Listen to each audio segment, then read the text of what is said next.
English premier লিগে Tottenham spare ও man সিটির match নিয়ে অনেক আলোচনা হয়ে থাকে, যেখানে ম্যান সিটি একের পর এক হারের স্বাদ পেয়েছিল তাদের কাছে। তবে টটেনহামের বিপক্ষে এদিন ম্যাচে আক্রমণে কিছুটা ঘাটতি দেখা গিয়েছে ম্যান সিটির খেলোয়াড়দের।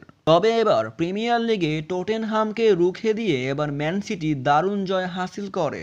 টটেনহামের মাঠে তাদেরকেই হারিয়ে পেপ গার্ডিওলার দল এবার এগিয়ে যায় এই মৌসুমে। তবে প্রিমিয়ার লিগের গুরুত্বপূর্ণ ম্যাচে দারুণ পারফরমেন্স করেছেন আর্লিং হল্যান্ড। দুর্দান্ত দুটি গোল করে ম্যান সিটিকে জয় এনে দেন তিনি। ম্যান সিটির ইতিহাস অন্য কিছু বলছে, এর আগে চার লিগেই হেরেছিল এই মাঠে ম্যান সিটি। এবার প্রিমিয়ার লিগে ম্যান সিটি জয় পেয়েছে টটেনহামের বিপক্ষে। তবে এই জয় নিয়ে ম্যান সিটি পয়েন্ট টেবিলের শীর্ষ স্থানে অবস্থান করছেন। তবে ম্যান সিটি চ্যাম্পিয়ন হতে তাদের বাধা হয়ে দাঁড়িয়েছে আর্সেনালের একটি ম্যাচ বাকি আছে এভারটনের বিপক্ষে। সেই ম্যাচে যদি আর্সেনাল জয় পায় তাহলে চ্যাম্পিয়ন হবে আর্সেনাল, আর যদি আর্সেনাল হেরে যায় তাহলে চ্যাম্পিয়ন হবে ম্যান সিটি, এমনটাই সমীকরণ বলছে। তবে আরো জানতে এই চ্যানেলটিকে এখনই সাবস্ক্রাইব করুন।